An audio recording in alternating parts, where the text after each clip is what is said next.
Oh, I know that sound. It's time for the Beer and News Report. Hi, and welcome to the Beer and News Report. Cheers. Today I'm drinking Baltica number 3. This is from the Baltica Brewery in Russia. They really didn't put much thought into it. Number 3. I'm sure that the naming committee were all together going, well, what do we call this beer? How about number 1? Nah, that'd be piss. How about number 2? No, that'd be shit. How about number 3? Yeah, 3, that'd be good. Anyways, we're talking about war, and somehow Russia's got to be a part of it. So I thought this beer would be appropriate. So how does it taste? Actually, this beer is really good. Those Russians know how to make a beer. This is light, it's clean, it's smooth, it goes down real easy. And I've also tried their number 5, their number 7, the number 8, and number 9. And those are all good too. So I think you should give it a try. Cheers. You can see from the title, this is going to be a provocative show. We left 2021 with 3 areas of major concern. Russia possibly invading the Ukraine, China possibly invading Taiwan, and Iran going full force with a nuclear program. Will one of these cause a world war? Do we have to have all 3 to cause a world war? And will this war be nuclear? Well, that's what we're going to discuss today, and hopefully there's some pleasant answers. Maybe you don't want to sit back for this one, but surely you're going to want to have a beer handy, as this could frazzle your nerves. In any case, let's start the show. Cheers. Russia has been in the news lately, amassing over 100,000 troops on the border of the Ukraine. Now, if Russia invades, it will most likely take over the whole country of the Ukraine because the Ukrainian forces aren't strong enough to prevent it. Now, if you look at a topographical map of Europe, you will notice that there's no real mountains from Russia all the way into Germany. It's pretty much flat land out there. So if Russia invades Ukraine, what's to stop it from going all the way to Germany? That's the concern that the U.S. has. Germany and Poland are members of NATO, or the North Atlantic Treaty Organization. NATO is designed that if one member gets attacked, the other NATO members come to its aid. Now, the Ukraine is not a member of NATO, but Poland is. And Poland is the next country after the Ukraine, and it doesn't want Russia on its border. Now, Russia has said that it doesn't want to go into Poland. It just doesn't want the Ukraine to become a member of NATO. The question is, do we trust Russia? If they invade the Ukraine, will they stop at the border of Poland? Because if it doesn't, then NATO kicks in and we're at a world war, right? Think about that. Cheers. So what's the big deal with the Ukraine? Who cares if it becomes a member of NATO? Well, what you have to do is go back in history to the 1960s. And you have to think about the Cuban Missile Crisis. Now, it was 1962. Kennedy was president, and our spy satellites took pictures of the Russians installing missiles in Cuba. It was a troubling time called the Cold War. And the Cold War was between the U.S. and Russia. After the Second World War, Russia erected a wall through Berlin, Germany, and controlled the countries east of that. Countries like Poland, Ukraine, Latvia, a bunch of other countries. Also, Russia was poking around in Southeast Asia, if you can remember the Vietnam War. Now, they're knocking on our doorstep by installing missiles in Cuba. Cuba is only 90 miles away from Florida, and with missiles in Cuba, Russia could pretty much hit any U.S. city in no time. Obviously, the U.S. didn't want this. There were several strategies being discussed, including invading Cuba. But because of the failed coup attempt called the Bay of Pigs, that was still fresh in President Kennedy's mind. He really wasn't excited about invasion. Instead, they opted for a blockade. President Kennedy had the Navy surround Cuba and prevent any ships carrying military weapons from entering Cuba. The entire Cuban Missile Crisis lasted 13 days, which seems like a short amount of time until you consider that we almost went to nuclear war. Now, I'm not going to bore you with any more details on this, but there's a great movie called 13 Days, which shows just how intense this crisis was and how close we came to nuclear war. I highly recommend you watch it. Yeah, cheers. So getting back to Russia, it sees the Ukraine becoming a member of NATO exactly like the Cuban Missile Crisis. They don't want American missiles on their border, and they're prepared to invade to stop this from happening. Now, I don't know what you think of President Biden, but he's in the same position as President Kennedy. He's meeting with his advisors and his military generals to discuss a plan of action. Obviously, Germany and Poland would love to have the Ukraine as a member of NATO because that means when Russia invades, the war happens in the Ukraine and not in their country. Basically, the Ukraine acts as a buffer. But the U.S. has to look at the bigger picture. Do we really want to go to war with Russia over the Ukraine? Okay, Russia invades the Ukraine, sending 100,000 of its troops and lots of weaponry like tanks and artillery. Now, the U.S. has already sold the Ukraine shoulder-mounted tank killer missiles. That will hinder Russia's attack, but it won't stop it. Now, let's step back a bit and look in the past what presidents have been trying to get NATO to do. All right, so President Obama, he asked the NATO countries to increase spending on their defenses. You know, they just scoffed them, said, hey, it's not a time right now, we don't have the money. Then President Trump comes along and he says, hey, look, I'm going to pull some of our forces out of NATO. You have to increase your defense capabilities because we're not going to be there anymore. Basically, we wanted the NATO countries to handle more of their defense responsibilities instead of totally relying on America. Now, Biden wants the same thing. So now if Russia invades the Ukraine, what do you think will happen with the sale of arms to these NATO countries? It's going to increase dramatically, right? Russia's right at their doorstep. The fear of Russia invading the whole of Europe and their systems being weak on defenses, they don't have time to build up their weapon systems on their own. They're going to have to buy from America, which is what we have been asking them to do for at least 2 presidents. So there may be a benefit to the U.S. if Russia invades the Ukraine.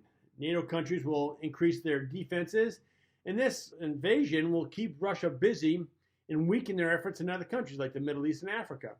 I'm not saying that I want Russia to invade the Ukraine, but if they do, it might not actually be that bad. Cheers. Okay, next is China invading Taiwan. After World War II, there was a civil war in China in 1949.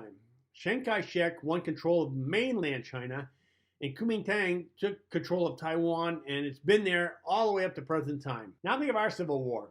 Would we let, say, Florida stay seceded from the Union and hold out for this long? No, we would go in and reunite Florida with the rest of the country. Now, I know Taiwan's an island and Florida's actually a state connected to the U.S., so maybe I should use Hawaii, but Hawaii wasn't a state during the Civil War. And also, Taiwan is only 100 miles off the coast of China, so it's sitting right there, just pissing China off. Okay, so let's say China invades Taiwan. Why do we care if China takes them over? There's certainly no reason to go to war over this, right?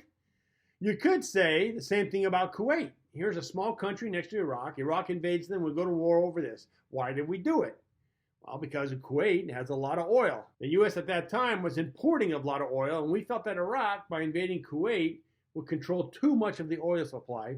And we considered this to be a threat to our national security. So we went in and kicked Iraq out of Kuwait. It's called the 100-hour ground war because that's basically how long it lasted. Now realize that the ending of the ground war doesn't necessarily end the war itself. We stayed there a while to make sure Iraq didn't come back in. But kudos to George H.W. Bush and General Schwarzkopf for a job well done. Cheers, gentlemen. But Taiwan doesn't have any oil, so why should we come to its rescue? Because Taiwan has a huge high-tech industry, and it is a leader when it comes to semiconductor production. That's where the threat to our national security is. Right now, China produces low-end semiconductors and accounts for about 10% of the market. The U.S. produces high-end semiconductors and accounts for about 20% of the market, which is about the same as Taiwan. So if China invades Taiwan, it becomes the leader in both low-end and high-end semiconductors and does huge leaps forwards in technology.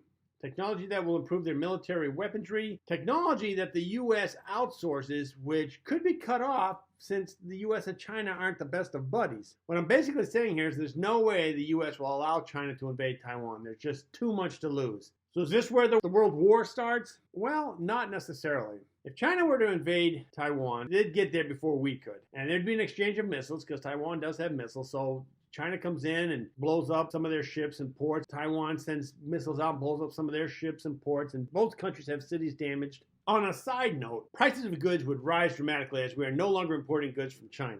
The stock market tanks, and I'm pissed off because my retirement fund has gone to zero, and I have to go back to work. Probably flipping burgers because what high-tech company wants to hire an old beer-drinking YouTuber? No one. Yeah, cheers. Okay.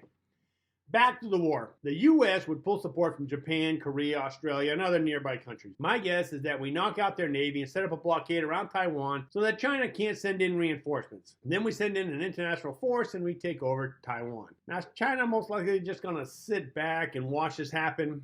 No, they're going to attack the blockade. So there's an exchange of missiles. We blow up their ships. They blow up some of our ports. The international forces close off the Malacca Strait. So what is the Malacca Strait? Here's a map of where the Malacca Strait is. So what? It doesn't look like that big of a deal to me. Now here's a map showing all the shipping that goes through the Malacca Strait. This is where China gets all its oil, all its natural resources. You cut off this strait and it takes longer for all these products to get to China. This would cripple China's industry, its economy would tank, and the population would riot because there's no jobs, there's no power, there's no food. Basically, it's every man for himself. But what if China says, I don't care anymore, I'm going to launch nuclear bombs? Well, now we sort of have to play a game. So we have to make some assumptions that both the American and the Chinese scientists figure out that both sides can launch 10 nuclear bombs at each other, and we would survive the after effects of all this nuclear dust in the air and stuff like that.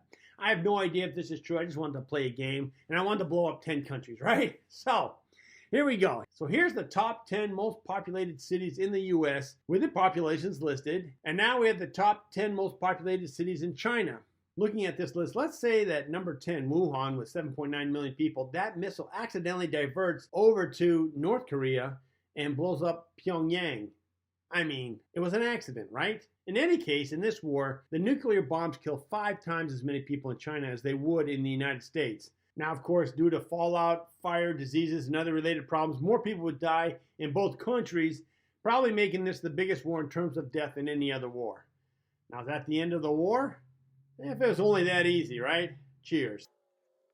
The U.S. is weakened, but the 2 countries next to us are Canada and Mexico. They're friendly countries. Heck, I would say 10% of Mexican population is already in America. So there's no real threat from these border countries. Now let's take a look at China. There's Russia to the north, Pakistan and India to the southwest, and Vietnam in the southeast. Yeah, there are other countries, but these are the main ones. Now ask yourself this, do you really want to be weak with Russia on your north border? And then there's all these Uyghur Muslims in the western part of China that have been put into re-education camps. That's a fun way to say prison. Now, how do you think the Muslims in Pakistan feel about that? China's already warring with India, just on a small scale. If China is weakened, do you think India is just going to sit back and wait till they build back up? No, they're going to take over the disputed areas. As for Vietnam, there are some islands in the South China Sea that China's taking over. But if China is weakened, Vietnam is going to take back what they say is theirs. What I'm trying to point out is there's a secondary effect when countries blow up each other. The United States is somewhat insulated from this, but China isn't. The worst thing China could do is go to war with the United States. Yeah, cheers. That leaves Iran. They're not going to attack us, but we may get pulled in by our commitments to other countries. You see, Iran is developing nuclear capabilities. They have also said that they don't accept Israel as a legitimate country. In fact, they want the Israelis out of there. So if Iran gets the nuclear bomb, Israel has already said that it will do a preemptive attack. Basically, Israel sees this as the only way to survive. So now we have a Jewish country attacking a Muslim country in the center of a Muslim world. The other Muslim countries most likely get pissed off and come to the aid of Iran. Although there's a possibility they won't, since Iran is Shiite Muslim and most of the other countries are Sunni Muslim. And Shiite and Sunni Muslims don't get along. But is this difference big enough to prevent an all-out attack on Israel when they bomb Iran? Well, that's the $64,000 question. I bet most of my viewers don't even know that game show. Damn, I'm old. Cheers.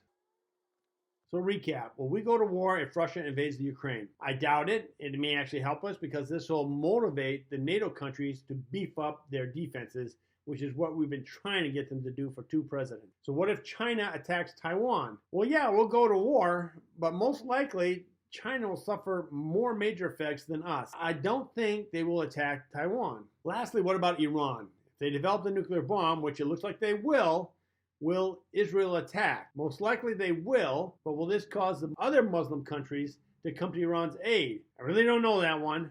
Maybe some of them. But if Israel does do this, will the U.S. come to the aid of Israel? Yes, I'm pretty sure the U.S. will go in and help Israel. They've been an ally of ours for a long time. This is one of the main scenarios I see with the highest probability of a world war starting. I hope it doesn't, but only time will tell. And I know some of you are thinking, well, hey, Art, you've totally missed North Korea. I don't think they'll attack because Kim Jong-un may come across as crazy, but he's got a pretty comfortable life, and I don't think he's going to want to give that up. I know I wouldn't. Yeah, cheers. Well, my beer's almost empty, and that means we're at the end of the show.